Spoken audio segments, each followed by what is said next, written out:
Apprends à commencer ta journée avec Dieu. L'année a commencé.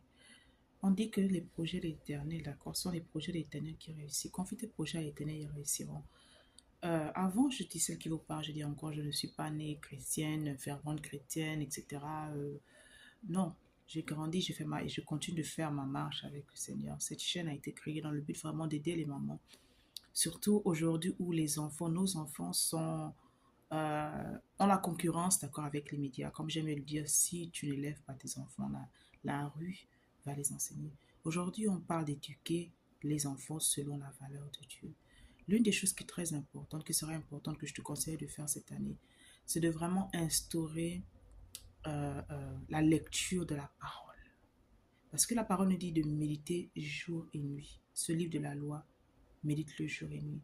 Comment tu peux appliquer cela dans ta vie au quotidien? Tu peux être occupé, tu travailles de 9h à 17h, peu importe sur de la maison, peu importe ton emploi du temps. Ça peut être 2 fois par semaine, ça peut être 1 fois par semaine, peu importe, mais c'est très important d'avoir cette routine de lire la parole de Dieu ensemble avec les enfants.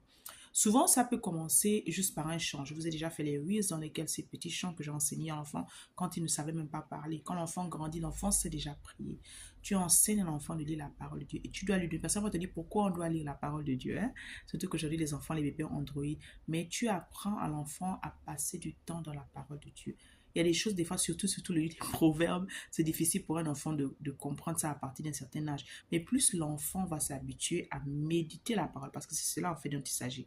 Méditer la parole, vous choisissez un verset dans la semaine que vous décidez de mémoriser. Les enfants mémorisent les chansons, les enfants mémorisent les dessins animés, ils mémorisent les films. Mais pourquoi ne pas mémoriser la parole de Dieu?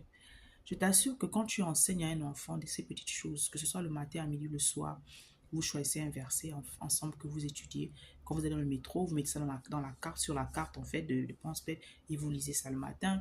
Vous pouvez écrire ça sur le frigo, vous pouvez écrire ça d'accord au tableau, vous pouvez lire ça en même temps et expliquer en fait. C'est-à-dire que vous asseyez, vous expliquez, l'enfant t'explique ce qu'il a compris et toi aussi tu expliques en fait avec, bien sûr, avec son langage.